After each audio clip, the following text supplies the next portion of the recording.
मेरी जेठानी रोज़ रात को ससुर के कमरे में तेल लेकर जाती थी, पर मेरी कभी पूछने की हिम्मत नहीं हुई।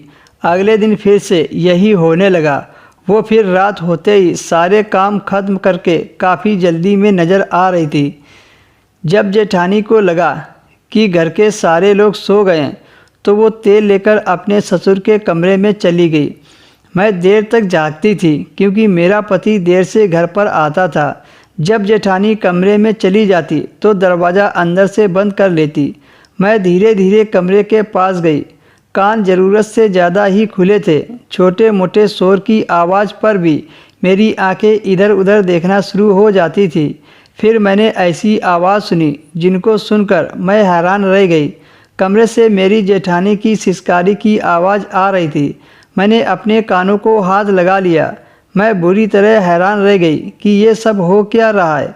पहले मुझे लगा कि ये मेरा वहम होगा, लेकिन मैंने पूरी तरह से आवाज़ सुनी और अब तो मैं पूरा यकीन के साथ ये बात कह सकती थी कि जो भी कुछ हो रहा है।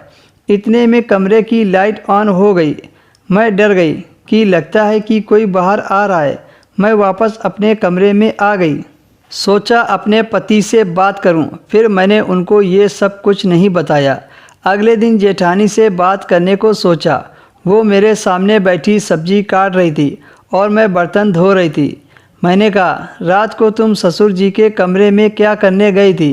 तुम्हारे हाथ में तेल था और तुमने दरवाज़ा भी अंदर से बंद कर दिया था। मेरी जेठानी तो हैरान रह गई। उसको मुझसे इस बात की उम्मीद नहीं थी। वो कहने लगी कि ससुर के पाँव में दर्द था तो मैं उनके पैरों में तेल लगाने के लिए गई थी। मैंने कहा, चलो मान लिया कि तुम तेल लगाने के लिए गई थी, लेकिन दरवाज़ा बंद करने की क्या ज़रूरत थी? और तुम तो अंदर जाकर बैठ ही गई थी। मैं 2-3 बार चक्कर लगाकर आई थी, पर तुम अपने कमरे में नहीं थी। मेरी जेठानी ने मुझसे झूठ बोल दिया कि मैं कमरे में नहीं बल्कि बाथरूम में थी, इसलिए तुम्हें नज़र नहीं आई होगी। वो मुझसे नज़र नहीं मिला रही थी। फिर वो अपने काम में मगरूर हो गई। मैंने कहा, क्या हुआ? कोई जवाब नहीं दिया। तो वह झुंझलाकर बोली, क्यों तुम इतनी सी बात का कीमा बना रही हो? छोड़ो ये सब। अब मैं सोच में पड़ गई, आखिर मेरी जेठानी झूठ क्यों बोल रही हैं।